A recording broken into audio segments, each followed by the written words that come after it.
Let's bring in NBC News and MSNBC medical contributor, Dr. Vin Gupta. He's also a pulmonologist and global health policy expert. Dr. Gupta, you always keep it real and practical. I was sad to read how many people had traveled, and I get it. I miss my family too. But what should we expect on the other side of the Thanksgiving holiday? Good afternoon, Nicole.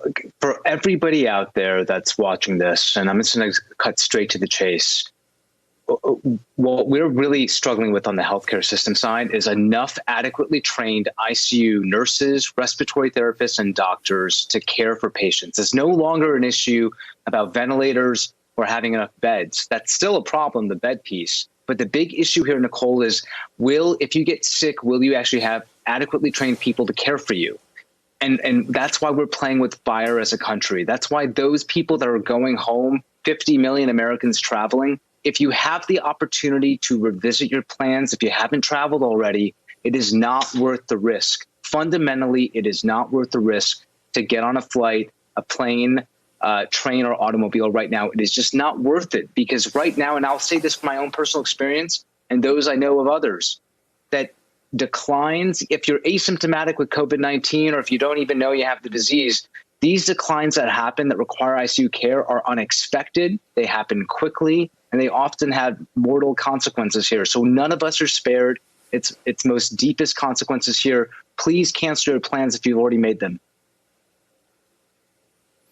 Dr. Gupta, I want to ask you what people can do if they plan on even if they're not moving, but they think they're going to maybe try to share a meal. Should all those be outside? Should masks be worn? How do, because I think everybody, I know everybody watching this show wants to be safe and wants to do the right thing, but I think people really are confronting loneliness and sentimentality around the holidays. And so I wonder if there's some middle ground where if you're having a small meal or have a neighbor that lives alone over, how do you do that safely? Nicole, thank you for that question here.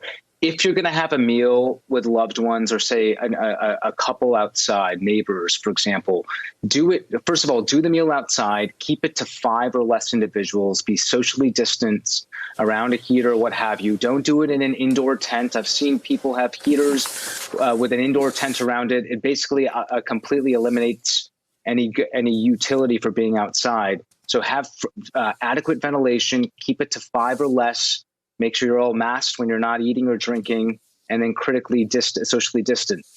Avoid at all costs any indoor gathering with anybody that's not in your direct household.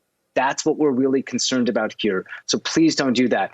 For the college students out there, people that are actually going home for Thanksgiving and then going to stay put until maybe the spring semester, I recognize that those individuals are going to hop on flights regardless of what I say, because their college campuses are shutting down. I've done this before. I'll do this again. Please wear an eye shield. One of these guys that's going to protect you, especially in planes or if you're in the airport terminal. Wear at least a 3-ply surgical mask. So for those college students out there, wear this guy.